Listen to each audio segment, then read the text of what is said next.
السلام عليكم ورحمة الله وبركاته.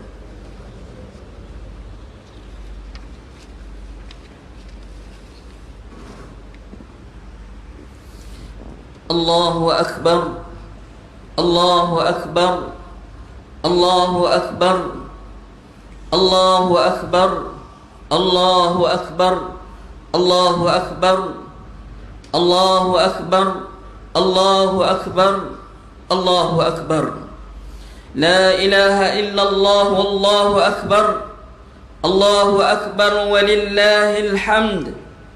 الحمد لله القائل وأذن في الناس بالحج يأتوك رجالا وعلى كل ضامر يأتين من كل فج عميق ليشهدوا منافع لهم ويذكروا اسم الله في أيام معلومات على ما رزقهم من بهيمة الأنعام فكلوا منها وأطعموا البائس الفقير. أشهد أن لا إله إلا الله وحده لا شريك له وأشهد أن محمدا عبده ورسوله. اللهم صل وسلم وبارك على سيدنا محمد وعلى آله وأصحابه أجمعين. أما بعد، فيا أيها المسلمون اتقوا الله، أوصيكم وإياي بتقوى الله فقد فاز المتقون. قال الله تعالى: يا أيها الذين آمنوا اتقوا الله حق تقاته ولا تموتن إلا وأنتم مسلمون. الله أكبر الله أكبر الله أكبر ولله الحمد. Hadirin muslimin dan muslimat yang dikasihi Allah sekalian, saya berpesan pada diri saya dan para jemaah agar sentiasa bertakwa kepada Allah Subhanahu wa taala dengan melaksanakan segala perintahnya dan meninggalkan segala larangannya. Mudah-mudahan kita menjadi hamba Allah yang diridai di dunia dan akhirat. Khutbah Idul Adha pada kali ini bertajuk Ibadah Haji dan Idul Adha, kemuncak zikrullah. Hadirin muslimin dan muslimat yang dikasihi Allah sekalian, Idul Adha merupakan salah satu daripada 2 hari kegembiraan umat Islam yang disyariatkan. Hadis daripada Anas bin Malik radhiyallahu anhu yang mengisahkan Rasulullah sallallahu alaihi wasallam tiba di Madinah dan penduduk Madinah mempunyai 2 hari untuk bermain-main, iaitu merayakannya sewaktu jahiliyah. Maka baginda sallallahu alaihi wasallam bersabda, sesungguhnya Allah Subhanahu wa taala telah menggantikan kepada kalian 2 hari yang lebih baik daripadanya, iaitu Idul Fitri dan Idul Adha. Hadis riwayat Imam Ahmad. Selain hari kesyukuran dan kegembiraan, Idul Adha adalah hari zikrullah, iaitu hari mengingati serta membesarkan Allah Subhanahu wa taala. Dengan menghidupkan Idul Adha dengan zikrullah, umat Islam yang tidak menunaikan ibadah haji disunatkan bertakbir bermula sesudah salat subuh hari Arafah pada 9 Zulhijjah, berterusan hingga sesudah salat asar pada hari tasyrik ketiga pada 13 Zulhijjah. Manakala para jemaah yang menunaikan ibadah haji disunatkan bertakbir bermula salat zuhur Idul Adha 10 Zulhijjah, kerana sebelum itu mereka disunatkan bertalbiyah Allahu Akbar Allahu Akbar Allahu Akbar walillahil hamd. Muslimin dan muslimat yang diberkati Allah Subhanahu wa taala, maqasid atau tujuan utama ibadah haji adalah zikrullah, dan ianya merupakan ruh, intipati dan maksud kepada ibadah haji, sebagaimana hadis Aisyah radhiyallahu anha bahawa Rasulullah sallallahu alaihi wasallam bersabda, "Innama ju'ila at-tawafu was-sa'yu baina as-safa wal-marwati wa ramyul jimari li iqamati dzikrillah azza wa jalla."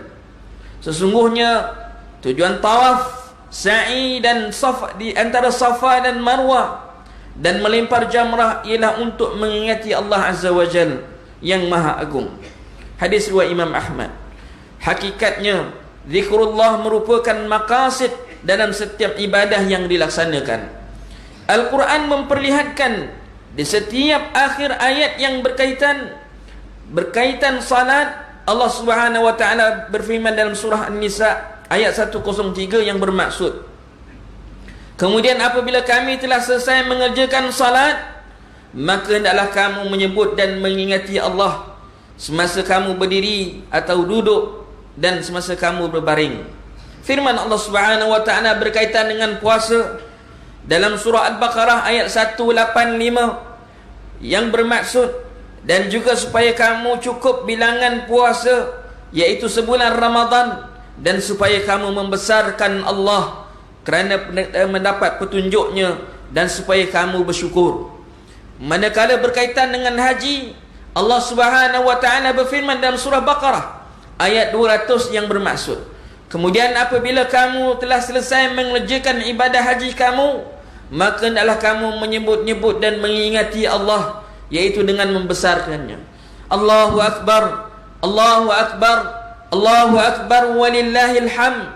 Muslimin dan muslimat yang berbahagia, takbir adalah syiar sambutan hari raya. Bahkan kegembiraan raya dimanifestasikan dengan aluran takbir yang penuh penghayatan. Padanya wujud rasa kesyukuran, kegembiraan dan keinsafan. Takbir dilaksanakan bertujuan mengagungkan Allah Subhanahu wa taala dengan menyebut kalimah Allahu Akbar secara berulang-ulang kali. Dalam takbir hari raya, kita bukan saja mengucapkan takbir, tetapi bersamanya lafaz-lafaz pujian yang lain yang mengungkapkan keagungan Allah Subhanahu wa taala, seperti lafaz tahmid, alhamdulillah, lafaz tasbih, subhanallah, dan lafaz tahlil, la ilaha illallah, Allahu Akbar, Allahu Akbar, Allahu Akbar, walillahil hamd. Lafaz-lafaz pujian yang diungkapkan mestilah diikuti bersamanya penghayatan bahawa Allah Subhanahu wa taala adalah Tuhan, pencipta dan pemilik segala-galanya. Setiap kali ataupun bahkan sekalian makhluk berhajat kepadanya. Justru sebagai hamba kita seharusnya insaf, tunduk serta patuh dengan mengerjakan segala suruhannya dan meninggalkan segala larangannya. Lafaz takbir hari raya turut mengingatkan kita peristiwa peperangan Al-Ahzab. Lafaznya sadaqa wa'dah wa nasara 'abdah wa hazama al-ahzaba wahdah. Allah Subhanahu wa taala membenarkan janjinya, membantu hambanya dan mengalahkan pakatan Al-Ahzab dengan sendirinya. Riwayat Imam Ahmad. Perkataan Al-Ahzab dalam lafaz takbir merujuk peristiwa perang Ahzab atau perang Khandaq yang berlaku bulan Syawal tahun ke-5 Hijrah bersamaan dengan 627 Masihi. Di waktu itu umat Islam yang dibentengi dengan parit diasak dari setiap sudut oleh pakatan sekutu musyrikin Mekah dan juga kelompok Yahudi Madinah. Dalam surah Al-Ahzab ayat 10 hingga 11, Allah Subhanahu wa taala menggambarkan situasi getir umat Islam, di mana pandangan mata menjadi tidak tentu arah, hati rasa gelisah, dan perasaan bagaikan digoncang dengan dahsyatnya. Namun dengan angin ribut kencang serta angkatan tentera malaikat yang tidak dilihat, Allah Subhanahu wa taala membantu tentera Islam sebanyak 3,000 orang dalam mengalahkan musuh yang melebihi 10,000 orang. Allahu Akbar, Allahu Akbar, Allahu Akbar, walillahil hamd. Muslimin dan muslimat yang berbahagia, syariat ibadah kurban yang dilaksanakan sepanjang Idul Adha adalah zikrullah. Kerana sembelihan yang dikemukakan adalah kesyukuran di atas segala nikmat serta hidayah kurniaannya dan ketulusan hati kerana Allah Subhanahu wa taala.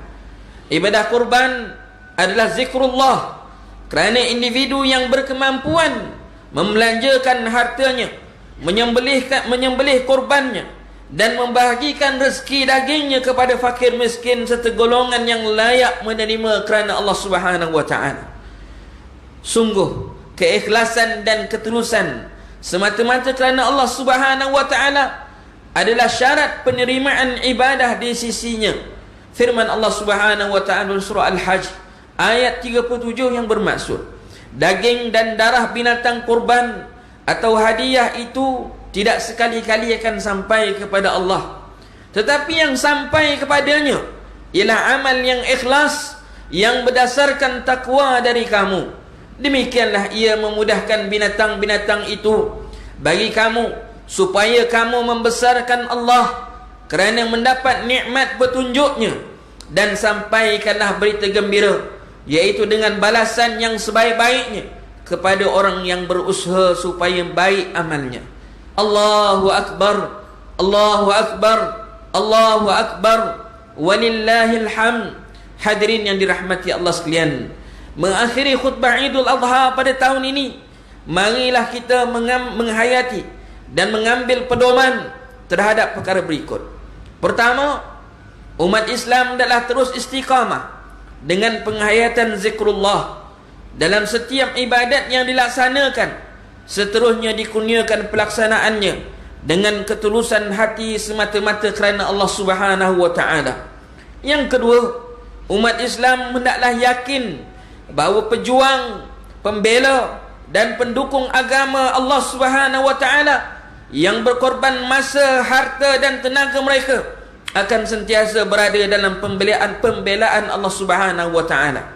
Yang ketiga, umat Islam hendaklah mengerjakan ibadah kurban dengan rasa kesyukuran dan ketakwaan serta menerapkan aspek tolong menolong, prihatin terhadap pihak yang memerlukan dan kasih mengasihi sesama insan. A'udzubillahi minasyaitonir rajim. Wa likulli ummatin ja'alna mansakan liyadhkuru ismallah. Wa likulli ummatin ja'alna mansakan liyadhkuru ismallahi 'ala ma razaqahum min bahimatil an'am. Fa ilahukum ilahu wahidun falahu aslimu wa basyiril mukhbitin.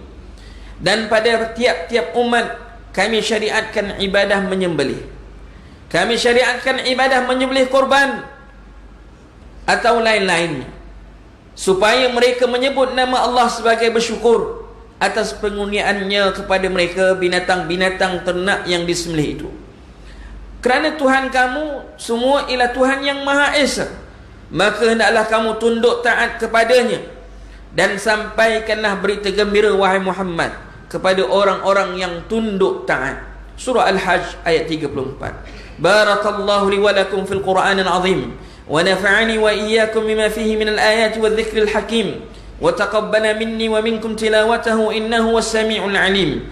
Aqulu qawli hadha wa astaghfirullahal azim li wa lakum wa lisairil muslimina wal muslimat fastaghfiruhu innahu wal ghafurur rahim. Allahu akbar, Allahu akbar, Allahu akbar, la ilaha illallah, Allahu akbar, Allahu akbar walillahil hamd.